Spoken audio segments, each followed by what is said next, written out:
Hello there, Gemini sign. Welcome to your monthly reading. So this reading is for the month of August for love reading and career and finances for Gemini, Sun, Moon, Rising, Venus. So Gemini, hindi lahat ng Gemini maka-resonate sa reading na to. So takes what resonates and leave the rest. Cross watchers, pwedeng kayo to at hindi sila Gemini. So put yourself in a situation kung saan kayo naka-resonate. Gemini, if hindi kayo naka-resonate sa reading na to, please do check your other placements. Your sun, your moon, your rising, your Venus sign. So, Gemini, if hindi kayo naka-resonate at all, then hindi to para sa inyo. Gemini, titignan muna natin kung ano yung pwede mangyari this month of August sa love life ninyo. Let me pull an oracle card. This is an Island Time Wellness oracle card for situation, possible situation this month of August. So, hands up card. So, mayroong parang lalaruin ka lang. Parang iti-take niya lang yung chance na you like him or her, and then lalaruin ka lang dahil sa alam niyang gusto mo siya. So, I can see here, Gemini, na this person is parang being playful. And also, may mga other options pang mai-involve dito. So, cross-watchers. Okay? Pwedeng kayo to at hindi si Gemini. Anyway.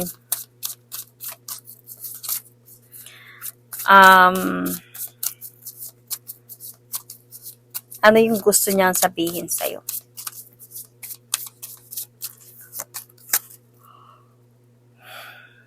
Gemini, you were the best thing in my life.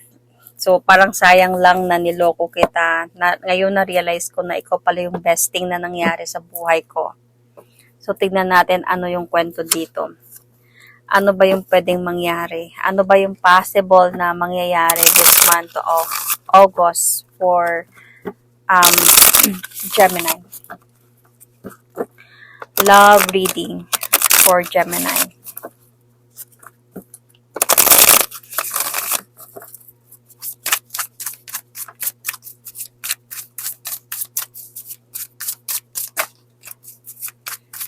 Ano yung possible na pwedeng mangyari?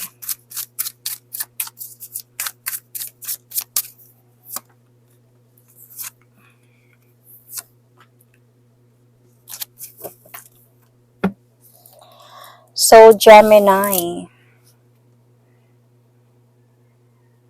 third party. This person could be a married person. And i-include ka niya as a third party. And I can see here, might be this month of August, siya darating. Mai-inlove kasi to siya sa'yo. Siguro sa una, laro-laro lang to.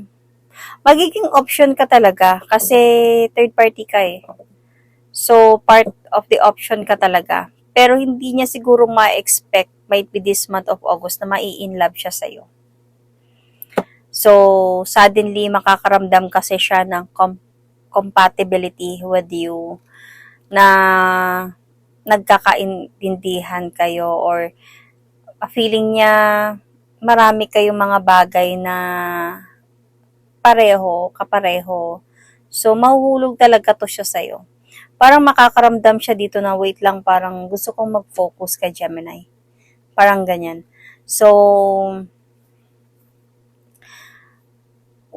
pero ito siya kasi maglalaho kasi to siya eh. This person pag time na ma-inlove na siya sa'yo, maglalaho siya, parang siguro mapapaisip siya. Bakit ako nahulog? Dapat hindi dapat. Dapat ano lang to eh, laro-laro lang to. Pero mahuhulog kasi siya sa'yo, Gemini. So, ngayon mako-confuse siya sa mararamdaman niya dito. See? Lulukuin ka lang talaga nito. Pero hindi niya expect na mahuhulog siya sa'yo.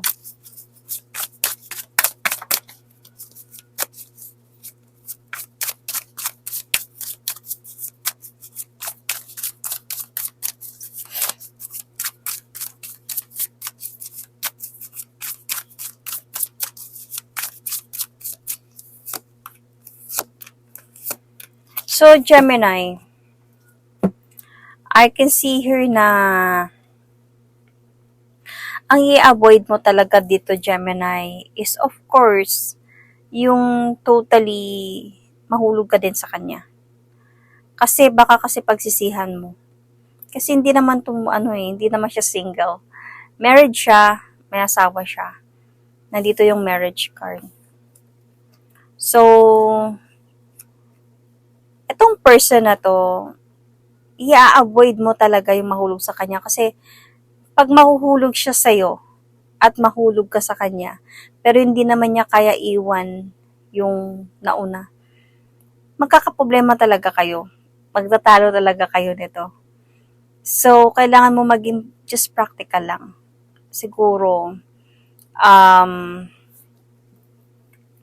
makakaramdam ka kasi dito, Gemini, ng parang happiness with this person, lalo na pag ma-inlove siya sa'yo. Of course, pag ma-inlove sa'yo yung isang lalaki, 'di ba? Willing siyang gawin ng lahat, ibigay sa'yo ng ganito, surprise you anything. So, parang makakaramdam ka ng happiness dito. Na parang makakaramdam ka dito ng parang there's a new beginning. May chance sa amin dalawa. But the thing here is, Gemini, maglalay pa din siya sa'yo about sa kanila. So, hindi niya sasabihin sa'yo kung ano yung nangyayari sa kanila. Definitely maglalay siya. Sasabihin niya, hindi na kami okay, ganito, ganyan. Nakakapagod na yung sitwasyon namin, or wala na kami, mga ganun. Tapos, paasahan ka niya. Dahil ayaw ka nga niyang mawala, 'di ba? Ayaw niyang umalis ka. So, syempre, paasahin ka niya. At mapapagod ka mag-antay. So, ito yung kailangan mo talagang i-avoid. Yung mahulog ka din talaga sa kanya. Kailangan be practical lang. Kung nandito naman na kayo sa sitwasyon na may relasyon na kayo, parang observe the situation na lang talaga. Kung Gemini kasi sometimes sa mga Gemini, okay lang, may mga Gemini kasi na parang kaya nilang i-handle yung ganito. Kasi they have different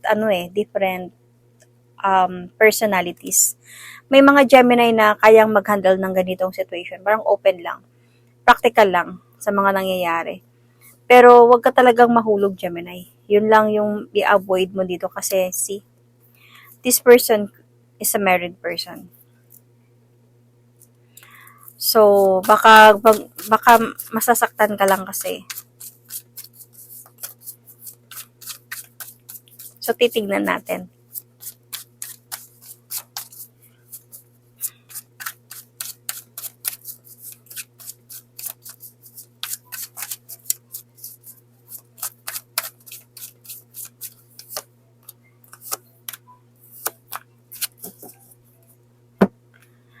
So, Gemini, you were the best thing na nangyari sa buhay niya.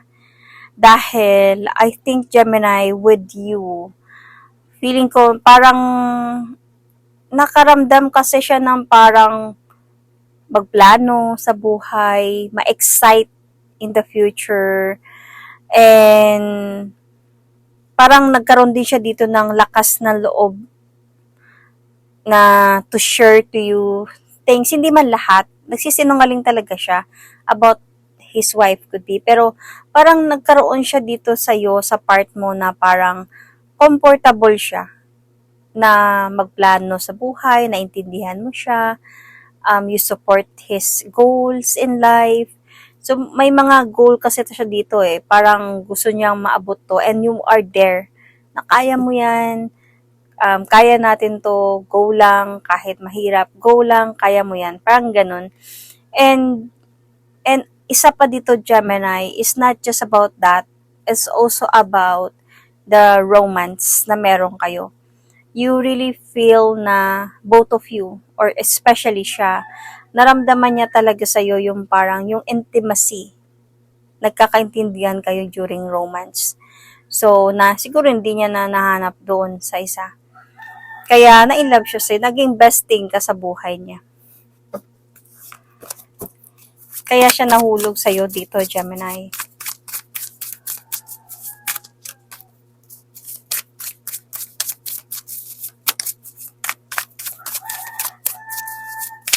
Tignan natin yung possible outcome.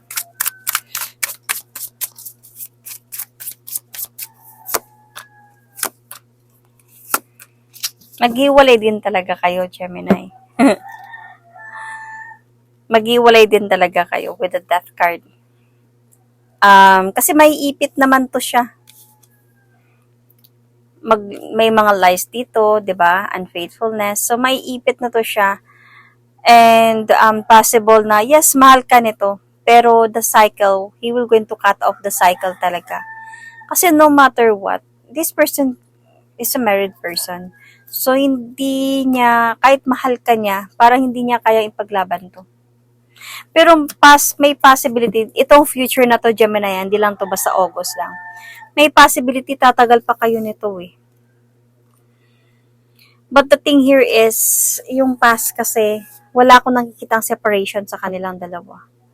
So magkakaroon kasi siya one day ng realization dito na parang kailangan ko maging fair sa kanya.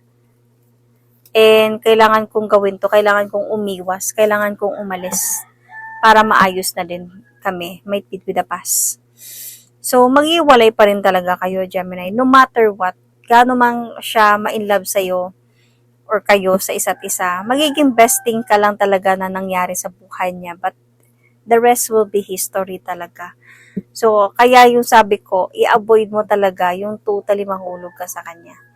Gemini. Kumbaga, eto nandito kayo sa point na ganito, kahit papano happy ka sa kanya, pero, or pwede ka naman mahulog sa kanya, pero kailangan mo talaga na to prepare sa mga pwedeng mangyari. Parang kailangan na-expect mo na yun.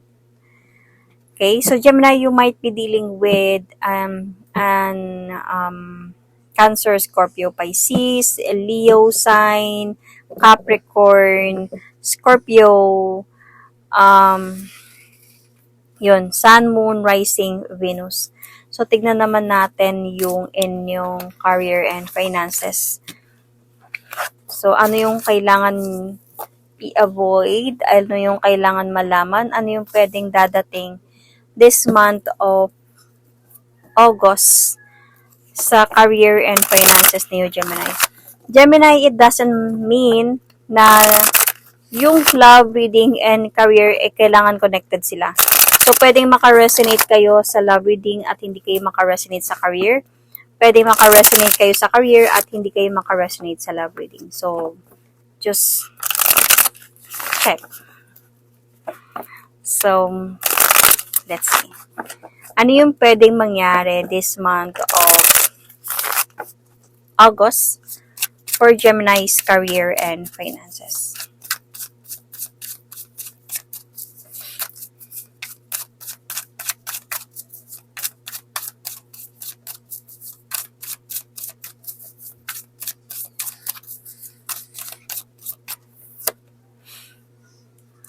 Oh, Gemini, this is a great news. Opportunity, new job para sa iba. So, some Geminis could be wish fulfillment or answered prayer. Some Gemini could be a new job. Yeah, it's still an answered prayer. May nakikita ko ditong new job. And Gemini, some of you will be going to be an stable person. Yun. Kumbaga, hindi kayo mawalan ng pera. I think, maraming Gemini ganyan. Hindi kayo mawawalan. Eh, nakikita ko magpapatuloy pa rin talaga kayo sa goal nyo sa buhay. Chasing your goals, go forward towards your goals in this August, this month of August. So, may mga nakikita lang ako dito, mga confusion sa'yo, Gemini. Might be inducing opportunity. Kasi feeling ko may mga dadating hindi lang basta iisa to. So, paano ko i-rebuild to? Ito ba ang pipiliin ko or ito bang opportunity na to? This either, okay, abroad or hindi. Kumbaga siguro may opportunity na dadating sa'yo, Pinas lang, at may opportunity na dadating sa'yo, abroad.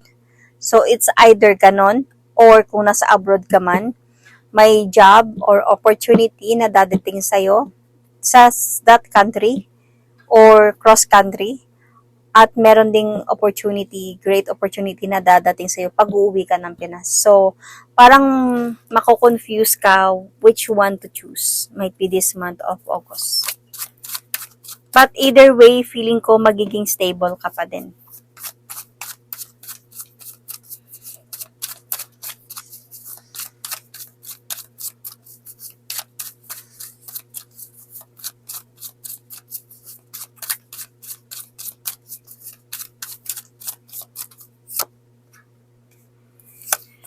So, Gemini, ang kailangan mo lang din talaga dito i-avoid. I think may mga tao kasi dito na parang who is observing you always.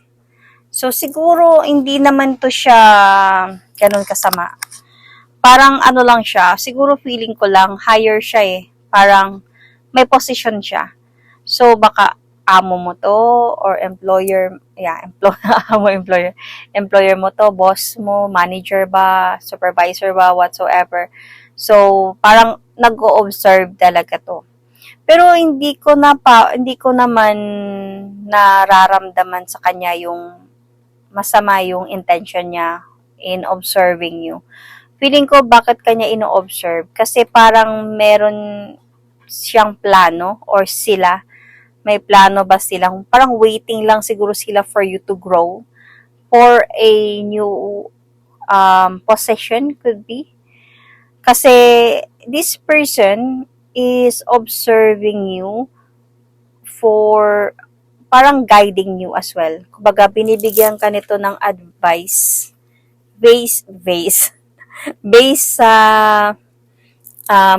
experiences niya. So, this person is a bit strict yet para din naman sa'yo. Parang ganun, for you to learn.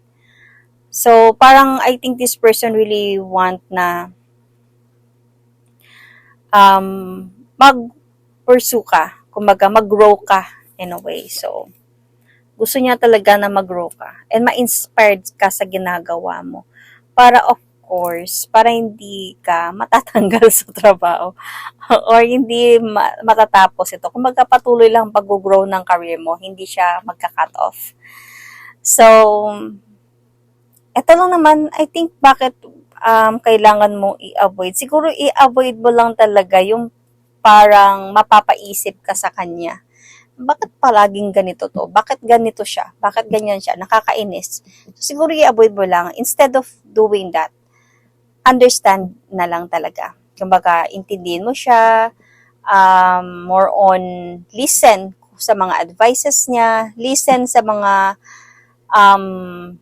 pag may mga ganun kasi pinapagalitan tayo pero merong lesson, 'di ba? Kumbaga, merong advice in a way na ito kasi gagawin mo, ganito, may mga ganyan, di ba? So, siguro wag mo na lang siya bigyan ng too much attention na maiinis ka din. Siguro, intindihin mo na lang. Kasi ito kasi siya, ganito siya, is a person. Ganito siya, pero para kasi naman sa'yo yun. So, minsan nami-misunderstood natin. Siguro, sometimes. So, yun lang. So, finances.